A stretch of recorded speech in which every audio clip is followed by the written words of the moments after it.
김정은 북한 국무위원장의 서울 답방과 관련해 청와대가 현재로서는 확정된 사실이 없다고 밝혔습니다. 답방을 서두르거나 재촉할 의사가 없다며 내년 초 답방 가능성도 열어뒀습니다. 어제 KTX 강릉선 탈선 사고의 원인으로 신호 제어 시스템 오류 가능성이 제기되고 있습니다. 김현미 국토부 장관이 사고 현장을 찾아 국민께 죄송하다며 사과했지만 열차 안전을 전면 재검토해야 한다는 목소리가 커지고 있습니다. 영하 10도를 넘나드는 한파가 전국을 강타하면서 전국이 꽁꽁 얼어붙었습니다. 사흘째 이어진 한파에 계량기 동파 사고가 100건이 넘었고 전기장판 과열로 화재도 발생했습니다. 자가용, 택시, 버스에 모두 적용되는 전좌석 안전띠 단속이 시작된 지 일주일이 지났습니다. 안전띠 착용이 제대로 지켜지고 있는지 현장을 점검해왔습니다. 인공지능 기술의 쓰임새가 갈수록 다양해지면서 정부 공공 업무는 물론 지진이나 미세먼지 등 재난 예측 분야에서도 유용하게 쓰일 거란 기대가 커지고 있습니다.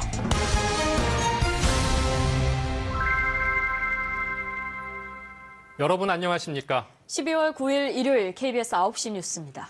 김정은 북한 국무위원장의 서울 답방과 관련해 청와대는 현재로선 확정된 사실이 없고 서두르지 않겠다고 밝혔습니다. 청와대는 내년 초 답방 가능성도 열어뒀는데요. 청와대 취재기자 연결해서 자세한 내용 들어보겠습니다. 김지선 기자, 이번 주말쯤엔 날짜가 확정될 거란 관측이 있었는데 좀 결이 다른 메시지가 나온 것 같네요.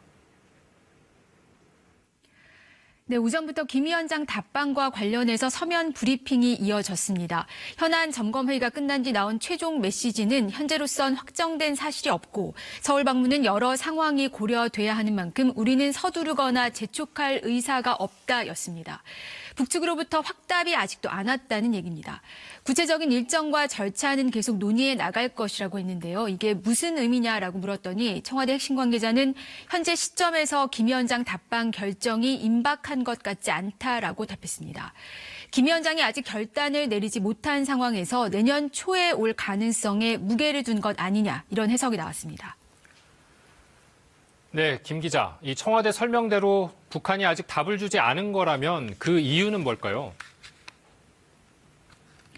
네, 실익과 안전 문제 크게 두 가지를 볼 수 있습니다. 지금 남북 정상이 다시 만나도 대북 제재는 그대로인 상황이기 때문에 남북 경협 등에서 북한이 얻을 경제적 실익은 제한적일 수밖에 없는 상황입니다. 이 신변 안전에 대해서도 북한 내부 우려도 있을 것이고요. 그럼에도 불구하고 올해 답방 가능성은 아직 남아 있는 것으로 보입니다. 청와대 고위 관계자는 연내 답방을 위해 북한이 언제까지 답을 줘야 하는 마감 시한은 따로 없다고 했습니다. 언제라도 맞을 준비를 하고 있다는 뜻입니다. 역사상 첫 서울 남북 정상회담으로 올해가 마무리될 수 있을지는 곧 윤곽이 드러날 것으로 보입니다. 지금까지 청와대에서 전해드렸습니다. 이번엔 KTX 탈선 사고 소식입니다. 사고 현장에선 내일 새벽 운행 재개를 목표로 이틀째 복구 작업이 한창입니다. 어제 코레일은 탈선 원인으로 기온 급강하에 따른 선로 이상을 꼽았었는데 이게 하루 만에 바뀌었습니다. 1차로 유관 분석을 해봤더니 선로 전환 상태를 보여주는 회선이 잘못 연결돼 시스템 오류 가능성이 제기됐습니다. 박상용 기자입니다. 대형 크레인이 탈선한 KTX 열차를 조심스레 선로로 올려놓습니다. 코레일은 복구 인력 300여 명과 중장비를 투입해 복구에 총력을 쏟고 있습니다. 동력차와 2호차는 선로 밖으로 옮겨졌고 다른 복구 작업도 속도를 내고 있습니다. 탈선한 열차가 조금 전 모두 선로에서 옮겨지면서 내일 새벽부터는 운행 재개가 가능할 것으로 보입니다. 강릉역과 평창 진부역에선 KTX 승객들이 버스로 환승하는 등 오늘도 불편은 계속됐습니다. 막연하게 20분 지연이 된다고 하니 그 시간 맞추는 게 조금 어려워서 정확한 시간을 안내를 해주는 게 되게 좋을 거라는 생각이 들었습니다. 사고 원인은 신호 제어 체계 오류 쪽에 무게가 실리고 있습니다. 1차 유관 분석을 한 국토교통부 철도항공사고조사위원회는 서울과 남강릉 분기점에서 선로 전환 상태를 보여주는 회선이 거꾸로 연결돼 있던 것으로 보고 있습니다. 이 때문에 신호가 잘못 표시됐고 선로 전환도 완전하게 밀착되지 않고 이뤄졌을 수 있다는 겁니다. 전문가들은 선로에서 살짝 벗어난 탈선 형태가 아니라 동력차와 객차가 T자형으로 엉켰다며 선로 전환기 불량 가능성을 지적하고 있습니다. 앞 기관차가 지나간 다음에 부분이 지나갈 때는 선로 전환기가 변이가 발생됐다는 거고, 성수기에는 하루 13,000명이 이용하는 KTX 강릉선에 신호와 선로 전환기 등 핵심 시설이 제대로 관리되지 않았다는 뜻입니다. 국토교통부는 열차 운행이 정상화되는 대로 사고 원인에 대한 정밀 조사에 나설 방침입니다. 운행 14년째로 접어든 KTX 열차에 각종 사고가 잇따르면서 열차 안전에 대한 불신이 더욱 커지고 있습니다. KBS 뉴스 박상용입니다. 김현미 국토교통부 장관이 오늘 사고 현장을 방문했습니다. 국민들께 죄송하다고 거듭 사과했지만 코레일 그리고 주무부처인 국토부에 대한 대대적인 문책이 불가피할 것으로 보입니다. 모은희 기자와 함께 자세히 짚어보겠습니다. 자, 모 기자, 이 김현미 장관이 이 사고 현장을 찾았는데 뭐라고 사과했나요? 네, 요즘 열차 사고가 반복돼서 일어나서 국민들의 질타가 이어지고 있는데요. 결국에는 위험천만한 열차 탈선 사고까지 나서 장관이 참 면목이 없게 됐습니다. 네. 먼저 오늘 어떤 얘기가 나왔는지 화면 보시겠습니다. 코레일, 또 철도공단에 대한 신뢰가 더 이상 물러설 수 없을 만큼 무너졌다 이렇게 생각이 됩니다. 이런 사고가 또다시 발생한 것에 대해서 국민 여러분께 정말 진심으로 사죄 말씀드립니다. 네, 장관이 이렇게 대국민 사과한 건 이번이 처음이 아닌데요. 네. 지난달에 오송역에서 열차가 120대 넘게 줄줄이 지연되는 사고가 있지 않았습니까? 네. 그때 국회에서 의원들이 장관더러 일을 똑바로 하시라 이렇게 추궁을 했는데 그때 장관이 죄송하다고 2차례 이미 사과를 했고요. 예. 같은 자리에 있었던 코레일 사장도 뼈저리게 통감한다 이렇게 말을 했지만 이번이 3주째인데 사과만 계속될 뿐 달라지는 건 하나도 없었습니다. 예. 사과는 사과고 그것보다 이제 안전 시스템을 대대적으로 손봐야 하는 게 더 중요할 것 같은데 그리고 책임질 사람은 또 책임도 져야겠죠. 네, 맞습니다. 특히 이번이 하필 민감한 시기인 게 그 남북 간의 철도 연결이 한창 추진되고 있지 않습니까? 그렇죠. 예. 그리고 또 북한에서 김정은 위원장이 만약에 답방을 한다면 KTX를 이용해서 다른 곳으로 이동할 수 있다. 이런 그 정부 측의 시나리오도 검토가 되고 있었는데 예. 이렇게 선로에 나뒹구는 열차가 이렇게 나오면서 체면을 구기게 됐습니다. 네. 김현미 장관도 그래서 참 민망스럽다 이런 표현을 오늘 쓰기도 했는데요. 지난달에 오송역에서 열차 지연 때는 그 코레일의 책임자급 4명이 보직 해임되는 선에서 마무리를 지었는데 네. 이번에는 좀 문책의 범위가 클 수밖에 없을 것 같습니다. 네. 감사원에서 코레일 운영에 대한 감사가 진행될 것으로 보이고요. 장관도 또 응분의 책임을 묻겠다고 했는데 책임의 총책임자가 장관이라는 점에서 그 어느 선까지 책임을 질지 좀 봐야 할 것 같습니다. 예. 그리고 어제 사고도 이 대형 참사로 이어질 뻔했고 이렇게 자꾸 사고가 나다 보니까 이러다 큰 사고 나는 거 아닌가 하는 국민들의 불안감이 커지고 있잖아요. 네. 뭐가 문제일까요? 네, 최근에 코레일 열차 사고가 이틀에 한 번꼴로 나고 있습니다. 네. 사고가 너무 많이 나는데 이것도 문제지만 그 승객들에 대한 대처라든지 또 사후 상황 파악 능력이 너무 현저하게 떨어진다는 것도 상황의 심각성을 보여주고 있습니다. 예. 코레일 사장이 어제는 그 날씨가 너무 추워서 사고가 날 수 있다 이렇게 발표를 했었는데 오늘은 또 회선 연결이 잘못됐다 이렇게 하루 만에 말을 바꾼 것도 신뢰를 참 떨어뜨리고 있고요. 네. 또 사고 조치도 미흡해서 그 당시에도 승무원이 아니라 열차에 함께 타고 있던 군인들이 다른 승객들을 대피시키기도 했습니다. 네. 이렇게 정신 못 차리는 코레일뿐만 아니라 최근에는 온수관 파열이랄지 통신구 화재랄지 이렇게 국민들의 안전과 직결되는 사고가 잇따르고 있는데요. 국가적 차원의 안전 시스템 재검토가 조속히 이루어져야 될 것 같습니다. 네, 모은희 기자 잘 들었습니다. 이번엔 국회 소식 살펴봅니다. 선거제 개편 연대투쟁에 들어간 바른미래당 손학규 대표와 정의당 이정미 대표는 나흘째 단식을 이어가고 있습니다. 12월 임시국회 일정과 법안 처리를 둘러싼 야 3당과 여당 사이 입장차도 커서 냉랭해진 정국이 해소될 기미는 보이지 않고 있습니다. 안다영 기자입니다. 바른미래당 손학규 대표와 정의당 이정미 대표의 단식 농성이 나흘째로 접어들었습니다.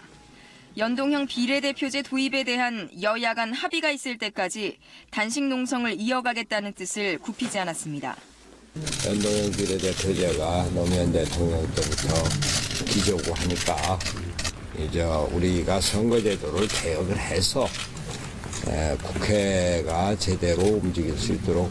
야3당은 12월 임시국회를 열어 선거제 개편안 처리를 요구하고 있습니다.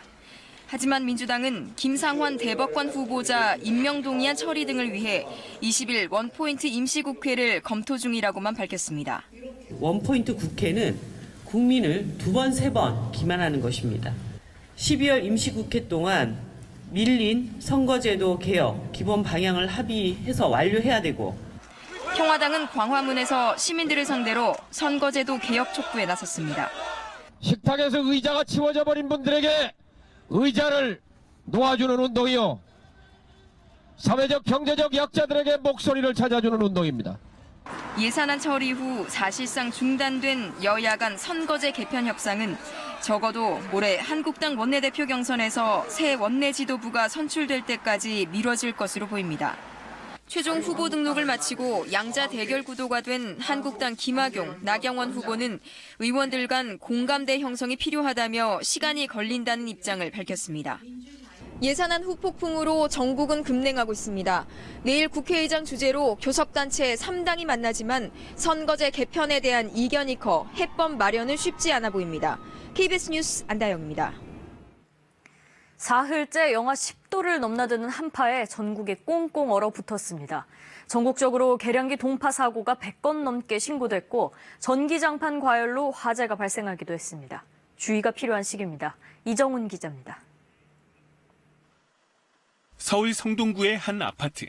덮개를 뜯어내고 솜을 꺼내자 깨진 수도 계량기가 보입니다. 한파에 대비한 이중 보온 장치마저 무용지물이었습니다. 더 추울 때는 수도꼭지를 조금 열어서 물이 흐르게끔 해주시는 게 좋습니다.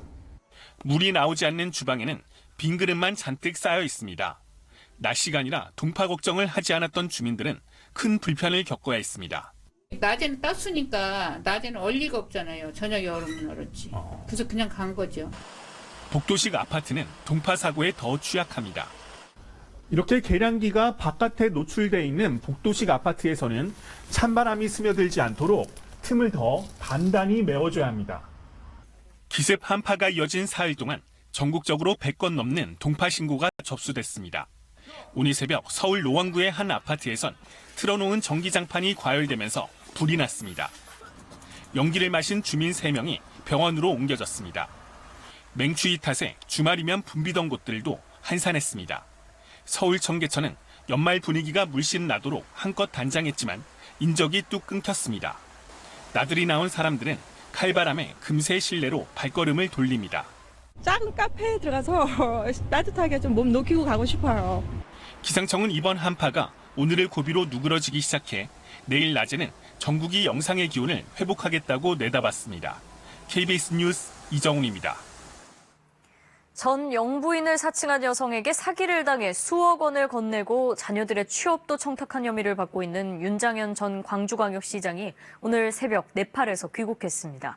윤 전 시장은 내일 피의자 신분으로 검찰에 출석할 예정입니다. 곽선정 기자가 보도합니다. 윤장현 전 광주광역시장이 오늘 새벽 5시쯤 인천공항으로 입국했습니다. 지난달 16일 의료봉사를 위해 네팔로 출국한 지 23일 만입니다. 공항에서 기다리고 있던 검찰 수사관들은 윤 전 시장의 휴대전화를 압수한 것으로 전해졌습니다. 윤 전 시장은 오늘 광주 자택이 아닌 모처에 머무르며 변호사와 검찰 수사에 대비한 것으로 알려졌습니다. 시장이 지금 어디 계신가요? 나중에 얘기 다 올 거니까요. 윤 전 시장의 귀국으로 선거법 공소시효를 나흘 앞둔 검찰 수사도 급물살을 탈 것으로 보입니다. 검찰은 윤 전 시장에게 내일 오전 10시까지 출석하라고 요구했습니다. 검찰은 윤 전 시장이 전 영부인을 사칭한 김모 씨에게 건넨 4억 5천만 원이 6.13 지방선거를 앞두고 공천과 연관된 것인지 조사할 예정입니다. 앞서 검찰은 지난주에 사기 피의자 김 씨를 기소하면서 공소장에 공직선거법 위반 혐의도 포함한 것으로 확인됐습니다. 검찰은 또 윤 전 시장이 김 씨의 자녀들을 산하기관 등의 취업을 알선한 배경도 조사할 방침입니다. 이에 대해 윤 전 시장은 일부 언론과 측근들에게 사기를 당했는데 공천과 연결지어 참담하다며 대가성을 부인했습니다. 윤 전 시장은 또 김 씨 자녀들의 취업 청탁에 대해서도 전 대통령의 혼외자란 이야기에 속아 전 대통령을 보호하려다 바보 같은 행동을 했다고 말해왔습니다. KBS 뉴스 곽선정입니다. 자가용 택시, 버스 등 차종에 관계없이 전좌석 안전띠 착용 의무화를 실시한 지 2달여. 경찰의 특별 단속이 시작된 지 일주일째입니다. 요즘 안전띠 잘 매고 계신가요? 김민혁 기자가 현장에 나가 점검해봤습니다. 서울 여의도 광역환승센터입니다. 광역버스마다 승객이 북적입니다. 안전벨트 특별 단속이 시작된 지 일주일. 실제 안전벨트 착용 의무가 있는 이 광역버스에 탑승해 승객들이 얼마나 동참하는지 살펴보겠습니다. 안전벨트를 꼭 착용해 주시기 바랍니다. 안전띠 안내 방송이 반복되지만 착석 직후 안전띠를 맨 승객은 2명뿐입니다. 고속도로 진입 직전에 3명이 더 착용합니다. 평일 오후 광역버스 한 대를 1시간 반가량 관찰했더니 승객 12명 중 5명만 안전띠를 했습니다. 확인해야 되는데 설마 이제 버스에서도 단속을 하겠느냐. 사람들 인식이 많이 있겠죠. 짐 같은 거 많이 들어가면 꺾이는 기분이 붙여놔도 아무것도 안 하는 것 같아요. 적발되면 운전기사가 과태료를 내야 하지만 확인이 쉽지 않습니다. 입석 승객이 많은 출퇴근 시간대엔 확인이 사실상 불가능합니다. 바로 해야 되는 그런 시스템이다 보니까 이게 다 이렇게 눈으로 확인해야 되는데 그게 전혀 할 수가 없는 상태죠. 서울 용산역 앞에서 무작위로 택시 뒷좌석을 점검했습니다. 10대 중 3대의 승객만 뒷좌석 안전띠를 맸습니다. 상당수 승객들은 안내를 잘 받지 못한다고 말합니다. 운전기사 아저씨들도 안 하는 사람들도 많고 안전벨트 해주세요라고 말씀해 주시는 분이 한 명도 없어요. 하지만 기사들도 쉽지 않다고 토로합니다. 아니 다른 기사들은 안 그런 사람이 있는데 왜 기사님 자꾸 그 벨트 매라고 자꾸 강조를 하냐고 자꾸. 경찰은 전좌석 안전띠 착용률이 아직 낮다며 단속을 강화하겠다고 밝혔습니다. KBS 뉴스 김민혁입니다. 10년 넘게 끌어온 삼성전자 반도체 직업병 분쟁이 지난달 말 해결됐지만 같은 반도체 공장이어도 군소업체에서 발생한 분쟁은 여전히 제자리 걸음입니다. 산재 인정이 된다고 해도 이를 인정하지 않는 군소업체들이 개별 소송을 진행하는 경우가 많은데요. 2라운드로 접어든 반도체 직업병 분쟁, 해결책은 없는지 이승철 기자가 짚어봤습니다. 반도체를 만드는 중견기업 2곳에서 6년 넘게 일한 27살 여성입니다. 지난해 9월 혈액암인 림프종 진단을 받았습니다. 뼈에서 구멍이 뚫리고 조각들이 나와서 시신경을 자꾸 찌르고 있으니까 얼른 큰 병원으로 가서 치료를 받는 게 나을 것 같다고 하셨어요. 작업 중에 포름 알데히드 같은 발암 물질에 노출됐을 가능성이 있다며 지난 10월엔 산재를 인정받았습니다. 하지만 회사 측은 역학조사도 없이 산재가 인정됐다며 행정소송을 검토하고 있습니다. 산재를 인정받았다고 해서 다 끝난 게 아닌 겁니다. 반면 삼성전자는 지난달 직업병 피해자 단체인 반올림과 사회적 합의로 보상 문제를 해결했습니다. SK하이닉스도 직업병 환자 1000명, LG디스플레이도 245명에 대해 집단적인 지원과 보상을 하고 있습니다. 작업 환경과 직업병의 원인을 규명하기 위한 연구조사 등 재발 방지 대책도 실행하고 있습니다. 중소반도체 밑에까지 내려가는 3차, 4차 밴드의 반도체에 종사하는 근로자들의 안전과 그 보호에 관해서는 아직까지는 많이 미흡한 시점이고 이것이 앞으로 우리 사회가 해야 될 과제 중에 하나라고 생각합니다. 반올림 측이 파악하고 있는 군소 반도체 업체 등의 직업병 피해자는 15명. 접수가 진행될수록 그 수는 계속 늘어날 것으로 보입니다. KBS 뉴스 이승철입니다. 인공지능 기술은 이미 우리 생활 깊숙이 들어와 있습니다. 인공지능 스피커, 어느새 익숙한 기기가 됐죠. 점심 메뉴 추천 좀 해줘. 네, 말 한마디면 주변 맛집을 찾아서 알려줍니다. 또 집에 들어가지 않아도 전등을 켜거나 가스를 잠글 수 있습니다. 사실상 인공지능의 쓰임새는 무궁무진한데요. 정부 서비스에도 인공지능을 도입해야 한다는 사람이 10명 가운데 7명이 넘습니다. 가장 필요한 분야로는 의료와 복지가 꼽혔고 주민생활과 교통, 그리고 안전이 뒤를 이었습니다.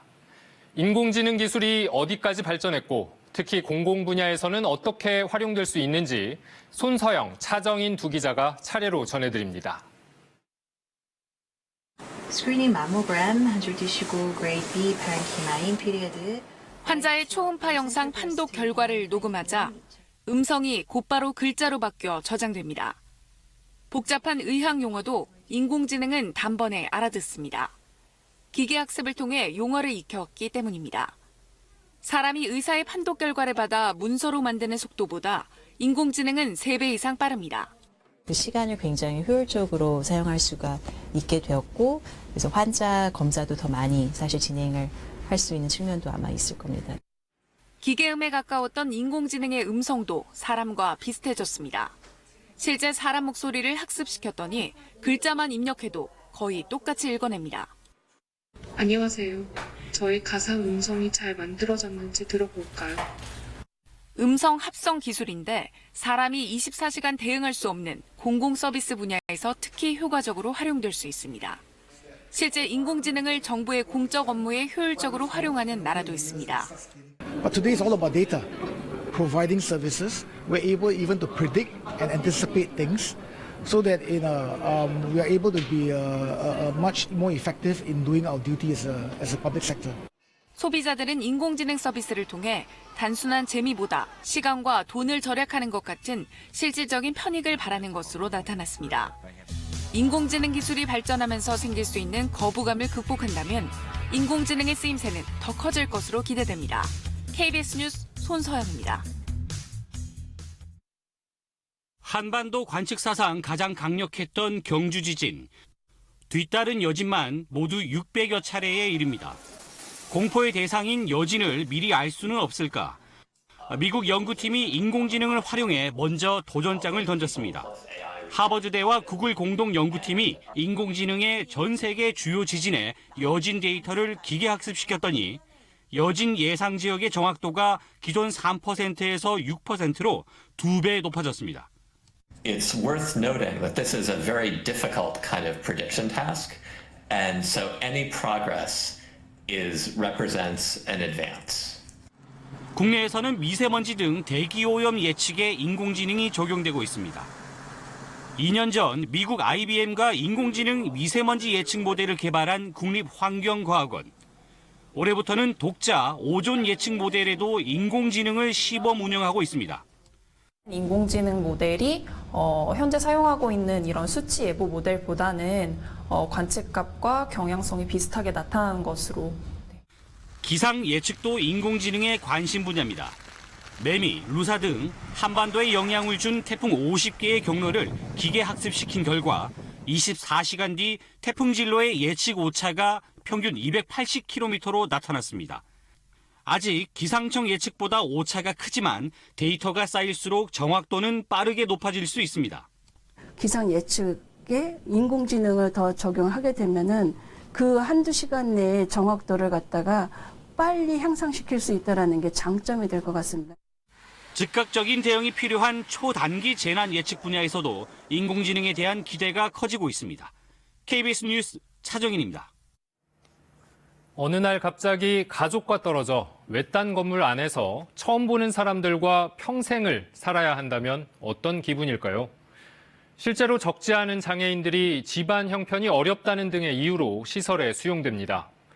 장애인 시설에 갇혀있던 동생을 데리고 나와서 함께 사는 언니가 이 생활을 다큐멘터리로 제작했는데 우리 사회에 던지는 메시지가 묵직합니다.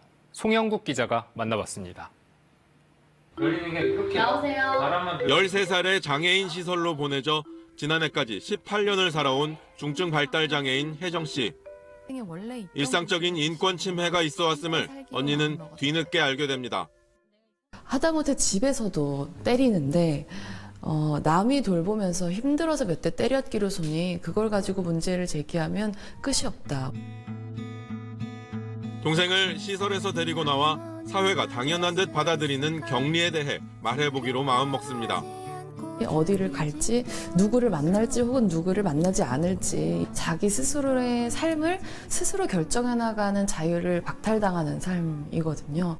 만약에 그럴 수도 있다라고 얘기를 한다면, 그러면 우리 사회는 장애가 있는 사람들에게는 자유가 없어도 괜찮아요. 라고 이야기하는 사회인가? 이미 모든 장애인 시설을 폐쇄하고 지역사회에서 더불어 살도록 지원하는 나라들, 단계적 탈시설 정책을 세워 인프라를 조성 중인 사회, 혜정씨 자매의 경우 자격 조건 제한 탓에 시설을 나온 뒤 반년간 아무런 지원을 받지 못했습니다. 힘들지, 먹고 사는 게. 급여 지원 활동 보조인은 알아서 구해야 하는데 사람을 못 구해 결국 친구가 나서줬습니다. 그럼에도 좋아하는 노래를 배우며 사람들과 어울렸고 그러는 동안 더 변한 건 주변 사람들이었습니다. 장애인도 나와 같은 사람이구나 라고 하는 평범하기 이를 데 없는 그거를 체화하기 시작한 것이죠. 시간으로. 그러니까 뭔가 장애인을 잘 대하는 방법 같은 건 없어 라고 하는 것을 주변 사람들이 깨닫기 시작한 게 저는 가장 큰 변화라고 생각해요. 우리나라 시설장애인 추정 인원은 약 8만 명. 당연하다고 필요하다고 말하는 분리와 배제가 이들만의 문제일지 영화는 묻고 있습니다. 가장 우리 사회에서 연약한 사람도 인간다운 삶을 보장받을 때 그보다 덜 연약한 사람들 당연하게 인간답게 살아갈 권리를 보장받는다. 문제를 격리라는 방식으로 자꾸 치워두는 사회는 사실은 위험을 감지하기 점점 더 어려워지는 사회로 나아가는 지름길, 그런 구조라고 생각하거든요. 일단 함께 살아가는 일들을 시작해야 하지 않은가? KBS 뉴스 송영국입니다. 다음 소식입니다. 서울 남산자락의 애니메이션 센터 자리는 을사늑약 후 일제의 통감부가 들어섰던 곳입니다. 지금의 건물은 한때 방송국과 관공서로도 쓰여 굴곡진 근현대사를 담고 있기도 한데요. 서울시가 이곳의 재건축을 추진하면서 철거를 두고 논란이 일고 있습니다. 홍수진 기자입니다. 1957년 남산자락에 들어선 옛 KBS 사옥입니다. 5.16 쿠데타 땐 군부의 혁명 공약을 방송한 굴곡진 역사의 현장입니다. 군부가 홀게한 것은 백적간도에서 방황하는 조국의 위기를 극복하기 위한 것입니다. 애니메이션 센터로 변신한 지 20년. 외관은 많이 변했지만 옛 흔적이 그대로입니다. 난간이라고 그러나 이걸 뭐나 손잡이가 아니고 이건 나무 그대로 통나무 그대로 있네요. 국내 방송국 최초의 공개홀. 당시 오케스트라 공연이나 노래자랑 프로그램을 모두 여기서 녹화했습니다. 그 이전엔 일제 통감부와 총독부 건물이 있던 터이기도 합니다. 서울시는 이르면 이달 말 이 건물을 철거하고 지하 4층, 지상 3층에 애니타운을 재건축할 예정입니다. 상당한 이게 우리 방송사의 기념비적인 건물입니다. 그래서 오래 남겼으면 좋겠습니다. 근대문화유산이 되지 않을까요? 역사를 담은 장소일 뿐 아니라 근대 건축물의 가치도 높다는 주장이 나옵니다. 저는 반대 일뿐만 아니라 남산자락에 우리가 50년대에 건물이 있었다는 것은 굉장히 자랑거리고 지금 현재 건물을 보더라도 굉장히 모던하거든요. 서울시는 등록 문화재가 아니어서 철거에 문제가 없다는 입장입니다. 그 신축은 하되 최근에 많이 쓰는 그 3D 촬영 기법을 활용한 그 기록화 보존 방법이라든지 다각도로 검토하고 있습니다.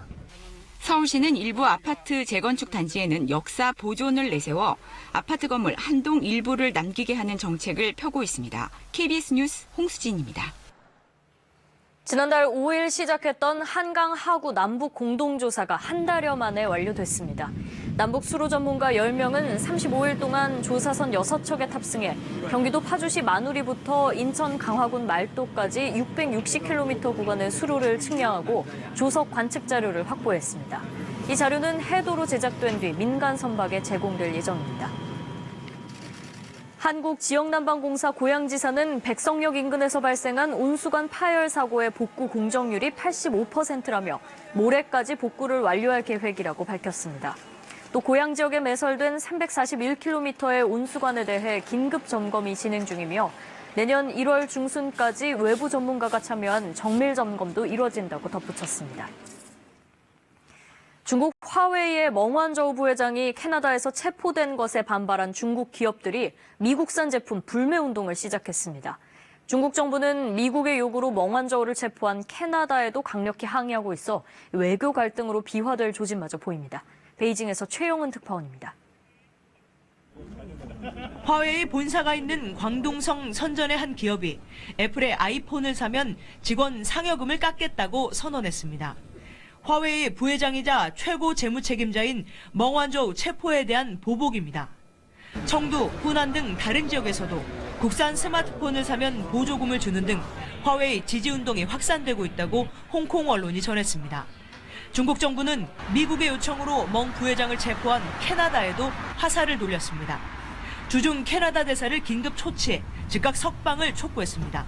切实保障当事人的合法正当权益，否则必将造成严重后果，加方要为此承担全部责任。 캐나다 법원이 한 차례 거부한 멍 부회장에 대한 보석 심리는 현지 시각 10일 다시 열립니다. 이런 가운데 미국이 이미 오래전부터 화웨이를 안보 위협 그 자체로 묘사하며 경계해왔다는 문건이 확인됐습니다. 2012년 미 하원의 보고서는 화웨이를 중국 정부와 공산당의 지령에 따라 기밀 정보를 수집하고 미국의 국가안보를 위협할 가능성이 있는 기업이라고 분석했습니다. 미국과 중국은 멍완저우 부회장 체포와 무역 협상은 별개라며 선을 긋고 있지만 화웨이 문제는 전방위로 확전되는 모양새입니다. 베이징에서 KBS 뉴스 최영은입니다.